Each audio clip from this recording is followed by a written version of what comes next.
देखिए, मुगल करीब 250 पौने 300 साल उन्होंने। 1526 में बाबर आया, फर्स्ट बैटल ऑफ पानीपत हुई 1526 में। एंड 1857 1857 में मुगल साम्राज्य निपट गया। भारत का जो रिकॉर्डेड इतिहास है वो 5000 साल का है, लिखित जो पाया गया है, और वैसे उससे बहुत पुराना है। ये जो मोहनजोदाड़ो वगैरह और हड़प्पा वगैरह जो अभी पाकिस्तान में मोहनजोदाड़ो है, सो भारत का इतिहास उससे भी पहले जाता है। ये तो मिला है, नीचे खोदेंगे और भी मिलेगा। मुगल्स अगर एक 24 घंटा देखें, अगर एक 24 घंटे की साइकिल को माने जब से भारत आए, तो मुगल उसमें से 5 मिनट भी नहीं है, पहली चीज। पर हाँ, क्योंकि इतनी बातचीत होती है मुगलों के बारे में, और ऐसी ऐसी बातें हुई हैं मुगलों के बारे में, अच्छी भी हुई हैं, बुरी भी हुई हैं, तो कॉन्वर्सेशन में मुगल हैं। पब्लिक लाइफ में अगर आप मुस्लिम रूलर्स का नाम लें, तो मैं अक्सर ऐसा कहा जाता है कि मुगल रूलर्स के कंट्रीब्यूशन बहुत ज्यादा थे। ऐसी बात नहीं है। मुस्लिम रूलर्स थे मुगल्स के अलावा जिनके बहुत जबरदस्त कंट्रीब्यूशन थे। उसमें सरफहरिस्त नाम है शेरशाह सूरी का, जिसने ग्रैंड ट्रंक रोड बनाई थी। और उस जमाने में 5 साल का राज था शेरशाह सूरी का, और ग्रैंड ट्रंक रोड बनाना कोई छोटी बात नहीं थी। आज की तारीख में 21वीं सदी की टेक्नोलॉजी का इस्तेमाल करते हुए शायद ही कोई मुल्क है वो काम कर पाए जो उस आदमी ने उस समय कर दिया था। पहली चीज ये हमें समझनी पड़ेगी।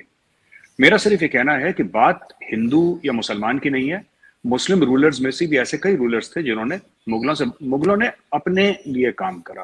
ताजमहल अपनी बीवी के लिए बनाया, लाल किला अपने लिए बनाया। शेरशाह सूरी ने गरीबों के लिए काम करा। पोस्टल सिस्टम किसने शुरू करा? रेवेन्यू सिस्टम किसने रिफॉर्म करा? पहली चीज ये। दूसरी चीज ये है कि अगर हम पूरा भारत का, जैसे कि ओरिया साहब ने बोला कि नागपुर में, मुझे ऐसा लगता है, मैं मान के चलता हूं कि इनका इशारा आरएसएस की तरफ से था। तो आरएसएस का जन्म जो है वो 1927 को हुआ था, और अगर मैं गलत नहीं हूं तो मुस्लिम लीग का जन्म 1906 को हुआ था। तो अगर मैं ये बात कह दूं, शायद मैं गलत ना हूं, अगर मैं ये बात कह दूं कि मुस्लिम लीग के जवाब में आरएसएस का जन्म हुआ, उसके पहले हिंदू महासभा थी ऑलरेडी।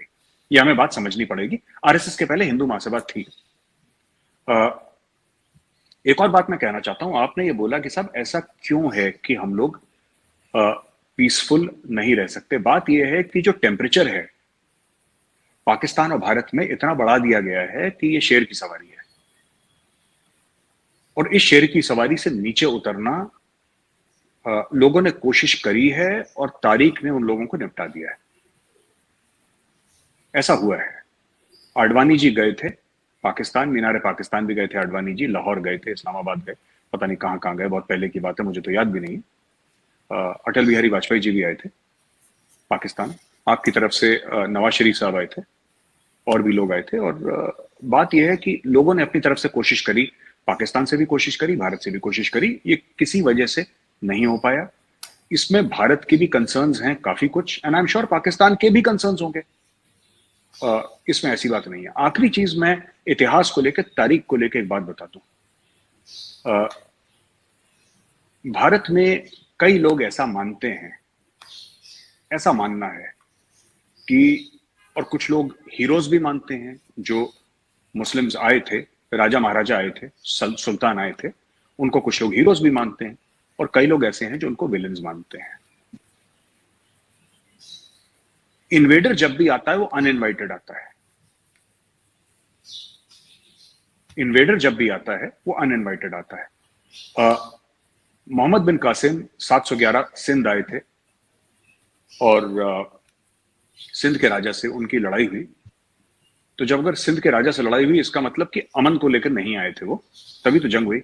और फिर सिंध के राजा को मारा, और कहानी ऐसे सुनने में आती है, लेजेंड है, पता नहीं सही है गलत है, आई एम नॉट श्योर, मुझे नहीं पता, लेकिन उसकी बेटियों को ले गए, फिर उसको खाल में बांध के, ये मैंने बड़ी बड़ी कहानियां सुनी है। मुझे हिस्टोरिकली मुझे नहीं पता कि सच है कि गलत है, लेकिन मैंने सुनी है अपने कान से।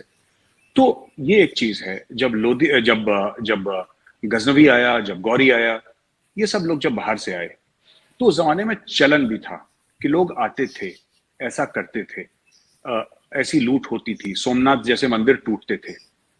पर चलन होना इसका मतलब ये बात नहीं है कि ये बात अच्छी है। ये बात अच्छी है। और इन लोगों ने बहुत नुकसान पहुंचाया है यहाँ पे। उस समय भारत में यूनिटी नहीं थी, उस समय हिंदू थे, हिंदुओं में यूनिटी नहीं थी। आज जो हम देख रहे हैं, जो बदल रहा है माहौल, उसमें एक बहुत बड़ा कारण जो है वो हिंदू यूनिटी का है, हिंदू एका का है। जो कई हजारों साल से हिंदू एक नहीं थे, पंथ के नाम पे अलग अलग हो गए, जातियों के नाम पे अलग अलग हो गए। ठीक है, ये लड़ेगा, ये नहीं लड़ेगा, ये वेद पढ़ेगा, वेद नहीं पढ़ेगा। 10 चीजें थी जो हमारे धर्म में या हमारे सिस्टम में, अगर मैं धर्म को भी ना कहूं, हमारे सिस्टम में कुरीतियां थी, वो बुरी चीजें थी। तो हमने आपको रिफॉर्म भी करा अपने आप को। हमने बोला ये ठीक चीज नहीं है, इसको निकालो।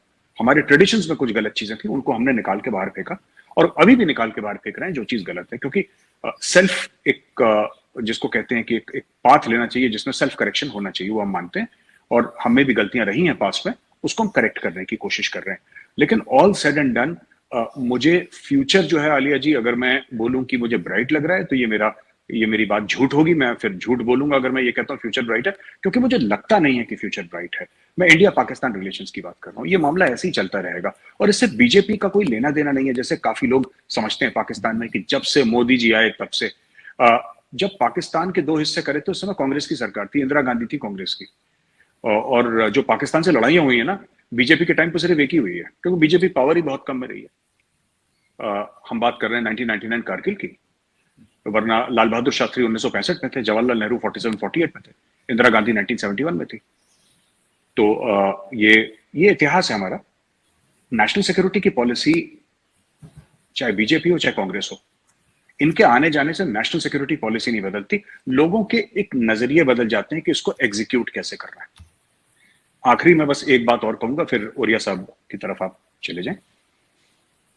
हम जो कश्मीर की बात करते हैं, हम जो कहते हैं कि एक बड़ा मुद्दा है, और कई लोग कहते हैं कि सबसे बड़ा मुद्दा है भारत और पाकिस्तान के बीच में। 1994 में कांग्रेस की सरकार थी पावर में, जब इंडियन पार्लियामेंट